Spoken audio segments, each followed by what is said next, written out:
So let's talk about what a true gospel means. We have a lot of people around the world, people of God that really love God, that really treasure God, that really want to serve God with all of their heart.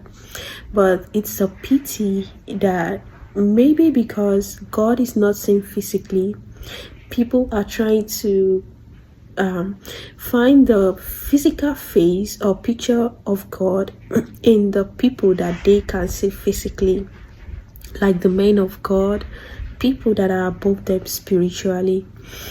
And this has made a lot of people to idolize these people, and not these people's fault. It is just a little here and there has gotten into a lot of them and has make them to derail from the true assignment that God gave to them, which is preaching of the gospel. So I would like to read a place in the Bible to affirm, like I said, what I am trying to tell you.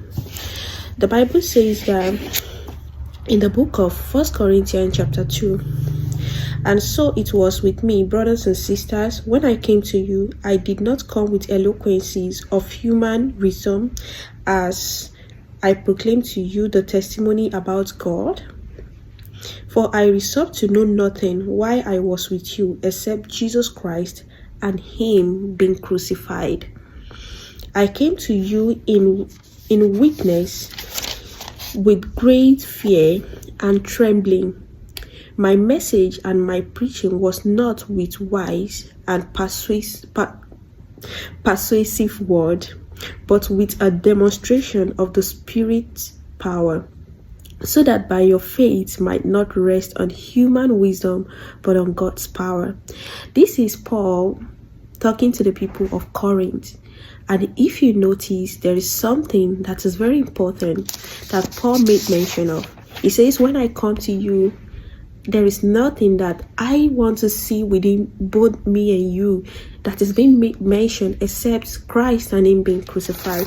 He says, I come to you with weakness, with a lot of fear, with a lot of trembling, just that I want to preach the message of God to you, that I did not speak in persuasion of words to any man. I want to dispense the real gospel of Jesus Christ, which means the true gospel centered on Jesus. There is no other gospel aside Jesus and Him being crucified. There is no other gospel outside this. Any gospel that makes you to see anything aside this is no longer a gospel. There is a place in the book of Revelation that God is currently taking me through, and an angel that is proclaiming to the people on the earth is proclaiming the gospel of God. It says the power on earth and on the heaven has been given to Jesus. Worship Him, bow before Him, serve Him. So it is very important in the heart of Paul, to the extent that he says that I come to you in my weaknesses, I come to you in fear and trembling, just to make sure and be careful enough that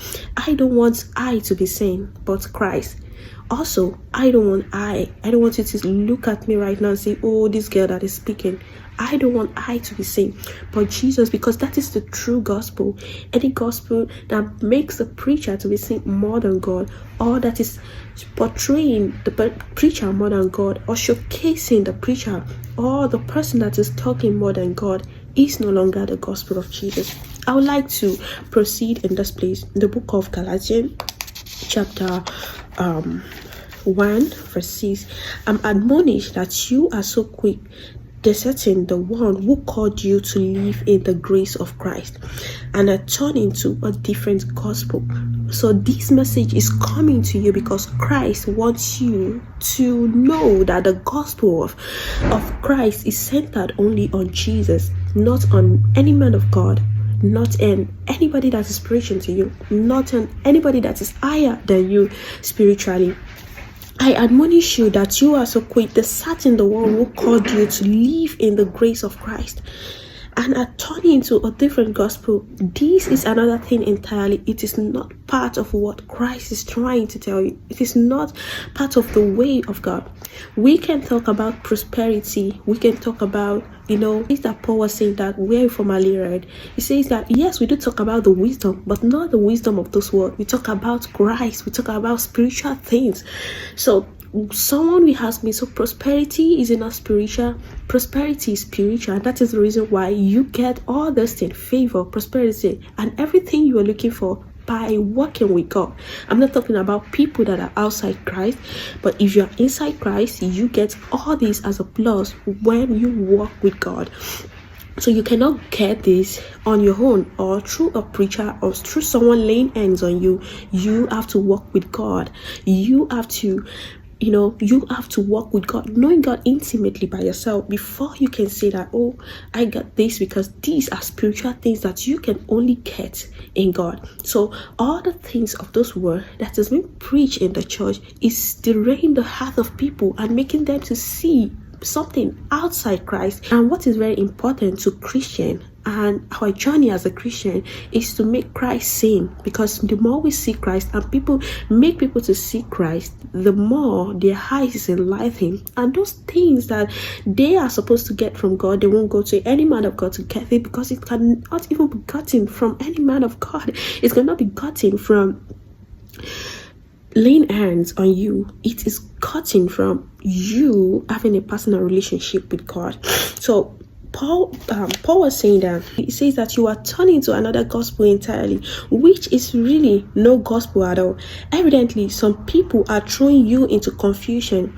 Like I said, this is not the fault of the preacher, but over time they are derailed because of how people look up to them.